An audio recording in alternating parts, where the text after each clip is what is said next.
What's going on, guys, and welcome back to WrestleRant, where every single week I, Graham GSM Matthews, break down all the pay-per-views that I watch on the WWE Network as well as on the Global Wrestling Network. Today we're talking NWA WCW WrestleWar 1989. Overall, a pretty good show.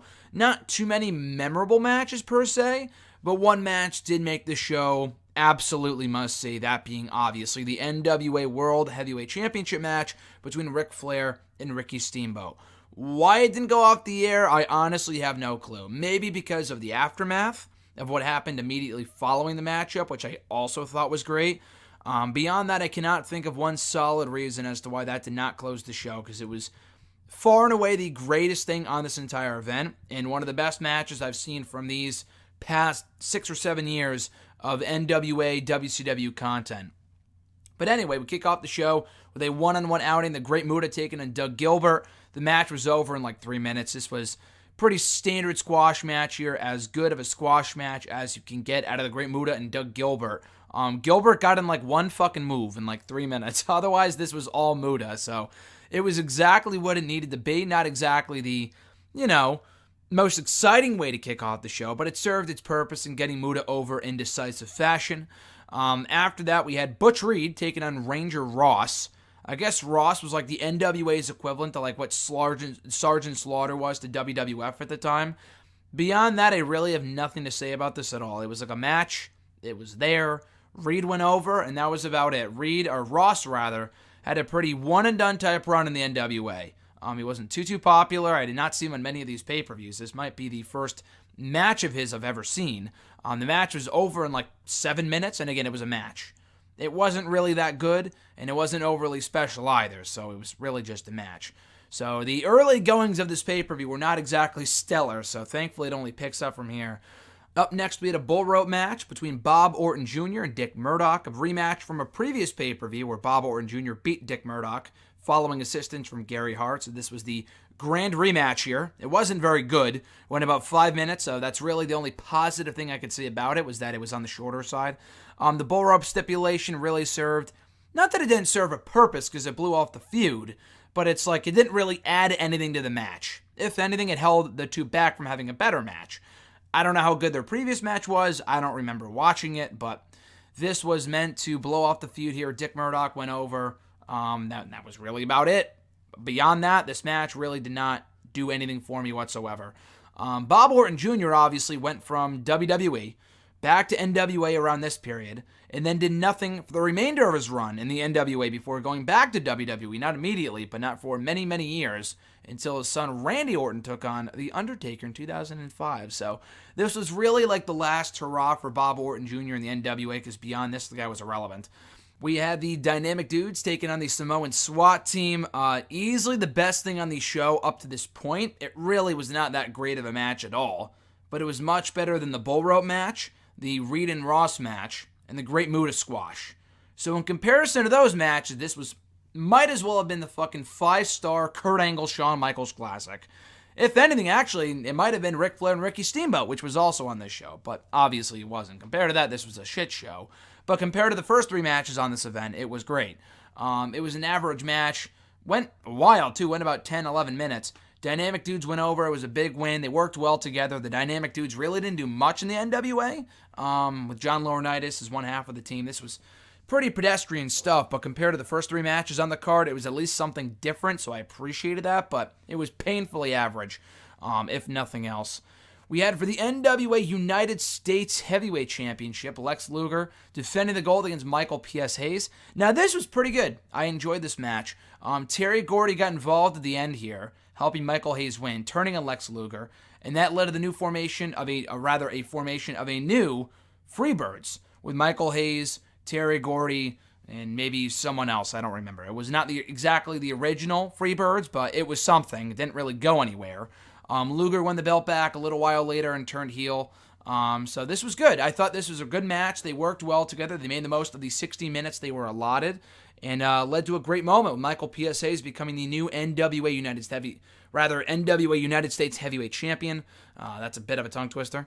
And Lex Luger obviously turning heel shortly thereafter, regaining the gold and kicking off, as I said, the formation of the new Freebirds in the NWA. So for what this was, I thought this was pretty good. They worked well together, had a good moment. I enjoyed that. For the NWA World Television Championship, it was Sting taking on the Iron Sheik.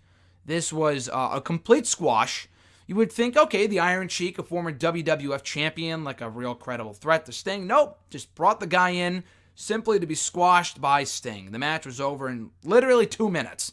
Hit his finisher, buried the guy by hitting all of his signature spots, and it was over. So I'm not sure if it was meant to be a burial, but it certainly came off that way. The match was over in 2 minutes. It was really a waste of time, if nothing else. So that was pointless. But for the NWA World Heavyweight Championship, we did have Ric Flair taking on Ricky Steamboat in another instant classic between these two, going over 30 minutes, a half an hour. This was absolutely exceptional stuff. It's really up to you, in your opinion. It's all subjective. Which of the 3 matches these two had was the best of the many matches they had during that time period? I really don't have a personal favorite. The first one was phenomenal. This one was just as good, if not better. And the thing about these matches, too, is that watching them back almost exactly 30 years later, it's remembered as a classic just because they can still be watched back today and be remembered as classics. And they're still very entertaining even 30 years later. Because they worked a certain style where, a lot like Steamboat and Savage at WrestleMania 3, the style translates to today's wrestling too. So it ages well. A lot of the small touches, kind of like playing back on past spots from their previous encounter, and just like the little subtleties about the match were also amazing. And it felt like a lot of personal animosity between the two. A lot of bad blood between these two. That's what I really enjoyed about the match, was that it didn't really feel like just a match, but rather like a war between two guys that hate each other immensely. So they told a great story here. The in-ring action was amazing. They got plenty of time to go out there and fucking kill it. Started out slow, built it up to a great final, like 10 minutes or so. That final stretch was fantastic. So this whole thing, the near falls, the suspense, the drama, the storytelling, the in-ring action, the chemistry, everything about this was on point. And I loved it. This was great. Ric Flair, in the end, did pin Steamboat to regain the NWA World Heavyweight Championship and become a 6-time world champion in the process, which back then was a pretty big deal. But that wasn't it, which is why I think this is why they probably didn't close the show with this. Because after that, they had Ric Flair cutting a promo, like a babyface, style promo here. Because he and Steamboat embraced each other afterwards, kind of showing respect for each other, blah, blah, blah. They would have more matches. But anyway, so they kind of showed respect for each other, and then Ric Flair starts talking about his new NWA World Heavyweight Championship win, his latest championship win, before being interrupted multiple times by Terry Funk, who came in there and said, I kind of want to challenge you for that championship. And then Ric Flair kind of got offended, like, you're stealing my moment, dude. And then he's like, oh, wait, never mind. I didn't really mean to challenge you. I didn't mean to do that. I was just joking, blah, blah, blah. Obviously, exactly where this is going. He lays out Ric Flair, turns heel on him if he was ever really a babyface in the first place. Starts laying into Ric Flair, just beating the holy shit out of him, the holy hell out of him, just punching him, just raining down punches on this guy. And as if that wasn't bad enough, he takes him to ringside, delivers a pile driver on top of a table, which did not look great. He tried to bury a table on top of him and hit him with a steel chair. None of this looked like it connected whatsoever. Not saying that he should have wailed Ric Flair with chair shots and putting him through a table, but maybe a different camera shot would have made this come off and look a little better. But beyond that, this was a great angle and a perfect way to kind of give fans an amazing match and a great title win and a true feel-good moment before transitioning into something else, before transitioning into what's next, that next feud over the championship, that being Ric Flair and Terry Funk, which I thought was amazingly well done. It's a lot like when Sami Zayn won the NXT championship a few years ago. Sami Zayn beat Neville for the NXT title. Everyone celebrated. And then in the final 30 seconds of that show, Sami Zayn walking back to the back with Kevin Owens, his best friend, by his side. Owens turns heel on Zayn, beats the shit out of him before the show goes off the air. So not only do you get a great moment, it's kind of like a bittersweet thing where Sami Zayn, the new NXT champion, but the guy just got laid out by his next rival, that being Kevin Owens. Same thing here with Terry Funk. I thought this was perfectly executed. And obviously the crowd wasn't too happy about the Terry Funk heel turn, which they shouldn't have been because it was designed to get heat, which it did because people love Ric Flair. But that's the only real reason why I can think as to why I think this might not have closed the show. Because maybe they didn't want to close the show with like a heel moment. Because otherwise, why would you not go up the show with fucking Ric Flair versus Ricky Steamboat for the NWA World Heavyweight Championship?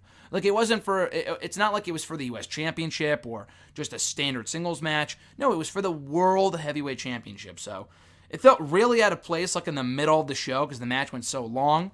But no, I mean, they just did it in the middle of the show for whatever reason, and they did something else in the main event instead, which was weird. But we had for the NWA World Tag Team titles, the Varsity Club consisting of Mike Rotunda and Steve Williams taking on the Road Warriors. This was over in a matter of minutes. I mean, it was a good match, but it really could have been a lot more with more time. They had Nikita Koloff as the special guest referee. Danny Spivey and Kevin Sullivan, two other members of the Varsity Club, got involved, interfered at the finish, attacked Nikita Koloff, causing the contest to be thrown out, leading to the Varsity Club retaining their tag team titles. The Road Warriors are awarded the victory, but not the championships, obviously due to the stipulation, with it being by disqualification. You can only win the belts by pinfall or submission. So the match was good, but the finish was super fucking lame, especially when you consider that the Varsity Club, they got stripped of the championships anyway.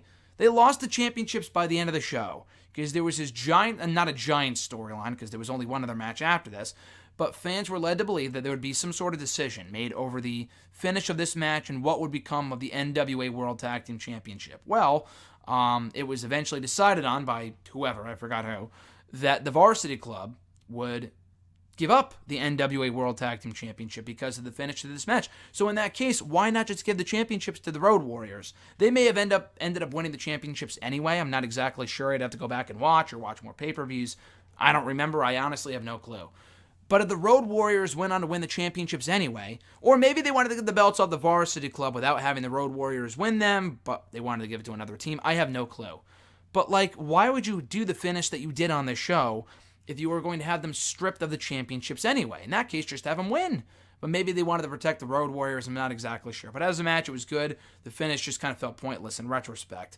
Then you get to the main event for the NWA United States Tag Team titles. The Varsity Club, two other members of the group, that being Danny Spivey and Kevin Sullivan, who I mentioned before, they wrestled in the main event against the then champions Rick Steiner and Eddie Gilbert.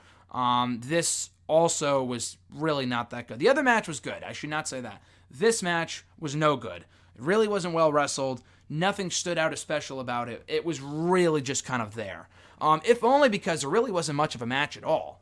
Went as long, if not a little longer, than the Road Warriors and Varsity Club match with Rotunda and Williams, not Spivey and Sullivan, which was this match. It went just as long, if not a little longer, but the entire match consisted of Eddie Gilbert getting beat up for like 6 minutes before Steiner came in, clotheslined whoever it was in the ring. It might have been Sullivan, I don't remember. Clotheslined Sullivan, which led to Eddie Gilbert landing on top of Sullivan and getting the win and picking up, retaining the championship. So it was a weak finish. I don't know what was going on here. I think Steiner was already hurt, but then I think that might have been what it was. I think Steiner was really badly hurt here. Not in the match, but like coming into the match. And they couldn't have him wrestle, so he only really had to hit one clothesline, and that was it. But again, if you're going to do shit like that, then why the fuck would you put it in the main event? I know the babyfaces went over here and retained the championship, and it was a feel-good moment, but it just kind of felt like anticlimactic, especially coming off that amazing match between Ric Flair and Ricky Steamboat. Overall, I thought it was a good show, really made worth watching by that Flair and Steamboat match. Without that, this was a pretty forgettable show. But overall, it's brought it into good territory. It's kind of like dragged over into the good territory, like check out this show. If only for Flair and Steamboat. Without that match, this show would be like, definitely worth skipping over in the lineage of the NWA pay-per-views. But it was good, thanks largely to that Flair Steamboat Classic. So check out that match. Above all else, it's an absolute banger of a bout. Flair and Steamboat never cease to deliver. The rest of the show, not exactly worth checking out, but among the matches you should watch. I mean, for as long as it lasted, Road Warriors and Varsity Club, I thought it was a good match. Nothing too amazing, but I thought it was good. And then Michael Hayes and Lex Luger for the NWA United States Heavyweight title. Beyond that, everything else was like a squash or just disappointing or just painfully bland or average. So obviously check out Flair and Steamboat. That match is historic and incredibly entertaining and exciting, even 30 years later. And that does it for my review of NWA WCW WrestleWar 1989. I know it was not a WCW pay-per-view at the time. I really just say that because it's categorized as a WCW pay-per-view in the network. So if you want to watch it, go to the WCW pay-per-views, WrestleWar 1989. So I believe we'll be back next week with my review of, I honestly have no clue. I think it's an ECW pay-per-view. I might be mistaken. Check that out in the coming days right here on the channel. Speaking of which, be sure to like this video, drop a comment, share the video, and subscribe to the channel for more content. And more WrestleRant videos, Network and Chill, Motivational Monday, #AskGSM, WrestleRant radio excerpts, and all that other great stuff. So enjoy the rest of your week, guys. I'm Graham G.S. Matthews, and I'll catch your ass down the road.